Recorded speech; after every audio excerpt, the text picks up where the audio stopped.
This trip is different than others that I've been on, mainly for several reasons. One is I got to go with people that I've never gone on a trip with before. I get to know them a lot more than you otherwise would just in a typical search situation.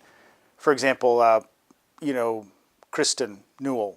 Was it Kristen? Which one was it? Amber. We can cut that out. For example, Kristen Newell. I'd never gotten to know her. Is Kristen? Amber. I've never gotten to know her, this well before, just because all these Newells look the same. It's Amber, right?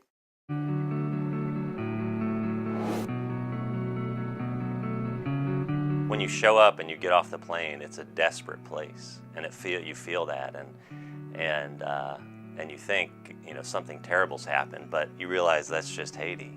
And I remember being there, and about 3 days into it, just realizing that medicine didn't have an answer for this. I mean, there are cases you can help and people you can do, but the majority of folks there, they've got a hard life.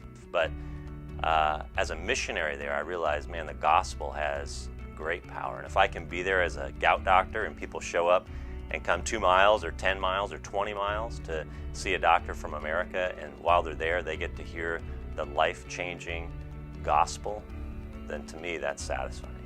I think one thing that impacts me a lot when I go on a missions trip, and this was not any different, was when we go to the church service at the church, that you see them praise the same God I praise, you see them pray to the same God I pray to, and they love Him in the same way that we love Him here.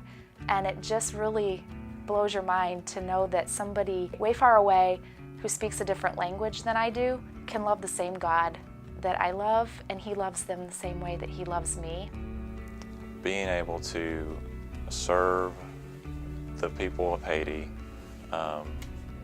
just every day, day in and day out, knowing that just what we did mattered for their health and, most importantly, for their spiritual growth. I think the most important lesson I learned was that I think wherever we're at, whether it's Brentwood, Tennessee, or Haiti, the gospel is the most important thing that we need to be sharing with others. The thing that Byron Stowe always preaches to us daily, and I'm not sure why it takes a trip to get to these things, is the fact that we're missionaries in our own home. I think Pastor Jude, Mario and his wife, they're from Haiti, but yet they're missionaries to Haiti. I know we know it, but being there really helped, knock it home. One of the great things about going on a missions trip is you get to meet real live missionaries. I know that kind of sounds funny, but we often forget that these people do give up a lot, and they do to have to leave things behind, and they do sacrifice every day, whereas we're only going there for a week, maybe 2 weeks. And the opportunities that we get to create a relationship with missionaries is very important, not only to their soul and to their spiritual growth, but to ours as well.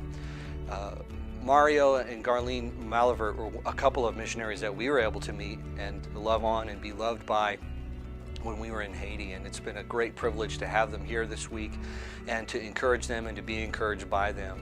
And I would encourage everyone that ever goes on a trip or that does know a missionary to love them and encourage them and to know that they are on the front lines and they do need our love and support while they're there. As you heard in most of the testimonies about the relationships that were built within our own church, there was also relationships that were built there and that I know that have been continued. And so I just want to encourage you, for those who are thinking about going on a trip or thinking about supporting one, just the global effect that it has for not only the believers here, but also those who are in another country.